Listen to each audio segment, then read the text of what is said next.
Part 2. Mendelian Inheritance, the Big Four. Now let's talk about single gene disorders. In Robbins, these are divided into three buckets: autosomal dominant, autosomal recessive, X-linked, recessive and dominant. Let's break them down using my rule of thumb system. Autosomal dominant.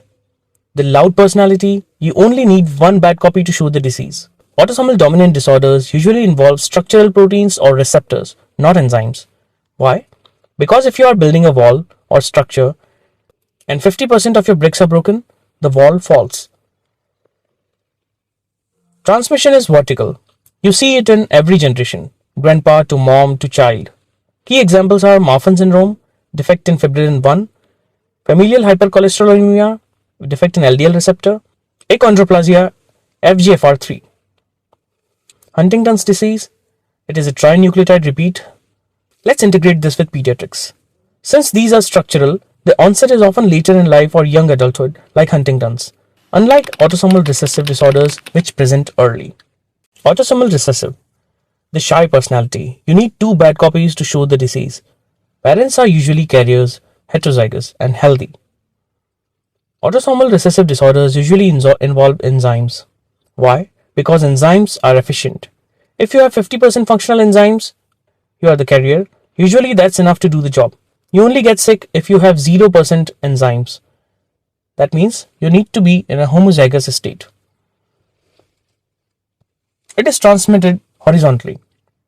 It skips generation. Suddenly 3 siblings in one generation have it, but the parents are fine. The red flag is consanguinity, marriage between relatives. The key examples here are, let's have a look at my mnemonic for autosomal recessive disorders. A, B, C, D, E. Albino, beta thalassemia, cystic fibrosis, deafness, which is sensory neural, and enzyme deficiencies like in storage diseases. X-linked recessive diseases. The mother passes it to the son.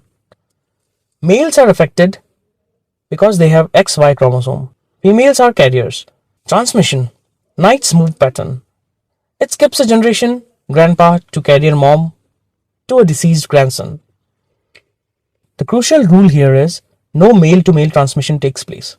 A father gives his Y to his son. He cannot give an X-linked disease to his son. The key examples are hemophilia A and B, G6PD deficiency, Duchenne muscular dystrophy, and color blindness. X-linked dominant, the all daughters rule. One bad X is enough for anyone. X-linked dominant does not skip generations. It looks like autosomal dominant, but with one key difference. The dead giveaway is an affected father will pass the disease to all of his daughters and none of his sons. Let's integrate this vertically with dermatology. Incontinentia pigmenti is a classic example. It's often lethal in males, they die in utero, so you only see affected females.